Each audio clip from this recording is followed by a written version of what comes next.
K C. Venugopal അദ്ദേഹത്തിന് കേരളത്തിന്റെ മുഖ്യമന്ത്രിയാകാൻ യോഗ്യതയുണ്ടോ എന്ന് ചോദിച്ചാൽ നിസ്സംശയം പറയാം, യോഗ്യതയുണ്ട്. അദ്ദേഹം കലാലയ രാഷ്ട്രീയത്തിൽ നിന്നും മുഖ്യധാര രാഷ്ട്രീയത്തിലേക്ക് വന്ന ഒരാളാണ്. കണ്ണൂരാണ് അദ്ദേഹത്തിന്റെ സ്വദേശമെങ്കിലും ആലപ്പുഴയായിരുന്നു അദ്ദേഹത്തിന്റെ രാഷ്ട്രീയ തട്ടകം. ആലപ്പുഴയിൽ നിന്നും 3 തവണ MLA ആയും 3 തവണ MP ആയും അദ്ദേഹം മത്സരിച്ച് വിജയിച്ചിട്ടുണ്ട്. അദ്ദേഹം മത്സരിച്ച ഒരു മത്സരവും അദ്ദേഹം പരാജയപ്പെട്ടിട്ടുമില്ല. അപ്പൊ അദ്ദേഹം ഒരു കഴിവ് തെളിയിച്ചിട്ടുള്ള ഒരു രാഷ്ട്രീയ നേതാവ് തന്നെയാണ്. ആലപ്പുഴയെ ഇന്ന് നാം കാണുന്ന ആലപ്പുഴയാക്കിയതിൽ കെ.സി. വേണുഗോപാലിന് മുഖ്യമായ പങ്കുണ്ട്. അതുകൊണ്ട് തന്നെയാണ് ഏത് രാഷ്ട്രീയ സാഹചര്യത്തിലും ആലപ്പുഴയിൽ കെ.സി. വേണുഗോപാൽ മത്സരിച്ചാൽ എതിർ സ്ഥാനാർത്ഥി ഏത് വമ്പനാണെങ്കിലും കെ.സി. വേണുഗോപാലിന് വിജയം ഉറപ്പായിരിക്കും. ഉമ്മൻചാണ്ടി മന്ത്രിസഭയിൽ ദേവസ്വം ടൂറിസം മന്ത്രിയായി അദ്ദേഹം മികച്ച പ്രകടനമാണ് കാഴ്ചവെച്ചത്. അതിനുശേഷമാണ് അദ്ദേഹം കേന്ദ്ര രാഷ്ട്രീയത്തിലേക്ക് ചുവടുമാറ്റിയത്. ഇപ്പോൾ അദ്ദേഹം AICC ജനറൽ സെക്രട്ടറിയാണ്.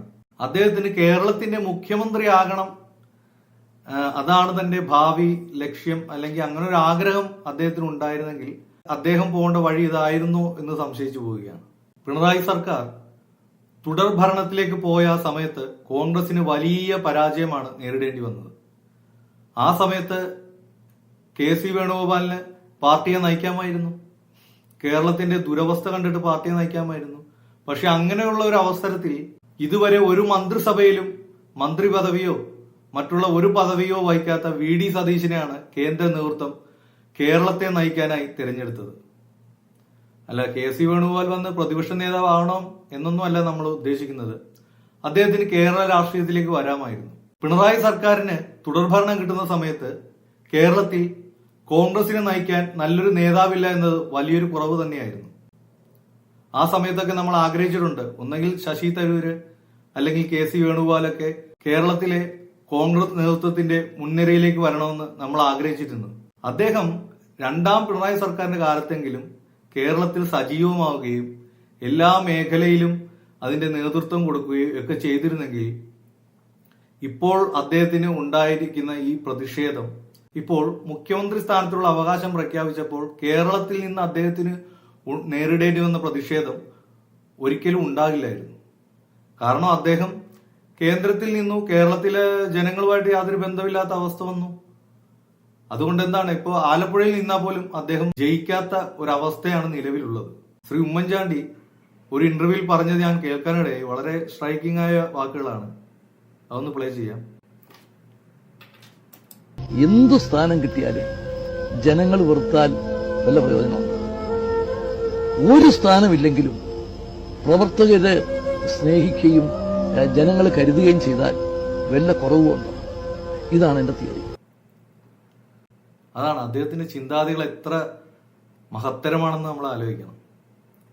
അപ്പോൾ അതാണ് നമുക്ക് ഇതേപോലുള്ള ഒരു വലിയ ചർച്ച നടത്തി അല്ലെങ്കിൽ സ്വാധീനം കൊണ്ട് മാത്രം നേടിയെടുക്കേണ്ട ഒരു പദവി അല്ലല്ലോ മുഖ്യമന്ത്രി പദവി എന്നുള്ളത്. ജനങ്ങളുടെ അംഗീകാരം കൂടി വേണ്ടേ? അപ്പൊ അദ്ദേഹത്തിനെ സംബന്ധിച്ച് കേരളത്തിലെ ഏതൊരു നേതാവിന്റെയും തലപ്പത്തിരിക്കുന്ന ഒരാളാണ് അദ്ദേഹം. ഇപ്പോൾ AICC ജനറൽ സെക്രട്ടറി എന്ന് പറഞ്ഞാൽ ഇന്ത്യയിലെ മൊത്തം കോൺഗ്രസിന്റെ നേതൃത്വത്തിലിരിക്കുന്ന ഒരാളാണ്. കേരളത്തിലെ മൊത്തം നേതാക്കളുടെ നേതൃത്വത്തിലേക്കും വരുന്ന ഒരു പദവി. അപ്പോൾ അദ്ദേഹം വിചാരിച്ചു നിസാരമായിട്ട് കേരളത്തിലെ മുഖ്യമന്ത്രി പദം തനിക്ക് നേടിയെടുക്കാൻ പറ്റും.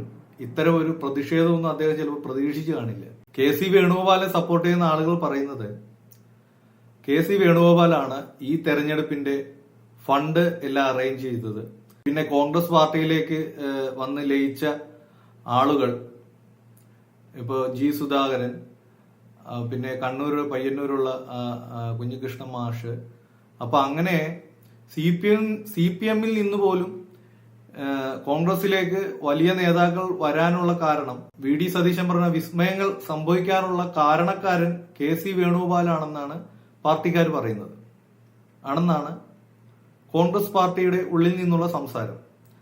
അതൊക്കെ ശരിയായിരിക്കും, അതൊക്കെ സമ്മതിച്ചു. പക്ഷെ VD സതീശൻ ഈ 5 വർഷക്കാലം കേരള ജനതയുമായി നടത്തിയ സംവാദങ്ങളും സംഭാഷണങ്ങളും പുള്ളിയുടെ നിലപാടുകളും കൊണ്ടാണ് കേരളം VD സതീശനെ വിശ്വസിക്കുകയും ഭാവി മുഖ്യമന്ത്രിയായി കാണുകയും വോട്ട് ചെയ്യുകയും വോട്ട് ചെയ്ത് വിജയിപ്പിക്കുകയും ചെയ്തത്. അതെന്തുകൊണ്ട് ഇവർ മനസ്സിലാക്കുന്നില്ല? അദ്ദേഹത്തെ മുൻനിർത്തി ഇതെല്ലാം ചെയ്യിച്ചിട്ട് എല്ലാം കഴിഞ്ഞു കഴിയുമ്പോൾ വേറെ ആൾ മുഖ്യമന്ത്രി ആവുമെന്ന് പറയുമ്പോൾ അതൊരു ചതിയല്ലേ? കേരളത്തിലെ ജനങ്ങളോട് അത് ചെയ്യാൻ പാടുണ്ടോ? കേരളത്തിലെ ജനങ്ങൾ അത് ക്ഷമിക്കുകയുമില്ല. അപ്പോൾ പുള്ളി ചെയ്യേണ്ടിയിരുന്നത് ഈ 5 വർഷക്കാലം ജനങ്ങളുടെ മനസ്സിൽ വേണമായിരുന്നു അദ്ദേഹം ഇടം നേടാൻ. പാർട്ടിക്കാരുടെ മനസ്സിൽ ഇടം നേടി, MLA-മാരുടെ മനസ്സിൽ ഇടം നേടിയിട്ട് കാര്യമില്ലല്ലോ. ജനങ്ങളുടെ മനസ്സിൽ വേണ്ട ഇടം നേടാൻ. അങ്ങനെ ഒരു പ്രവൃത്തി അദ്ദേഹം ചെയ്തിരുന്നെങ്കിൽ ഈ ചർച്ചകൾ ഇത്രയും ദിവസം നീളേണ്ട ആവശ്യമില്ലായിരുന്നു.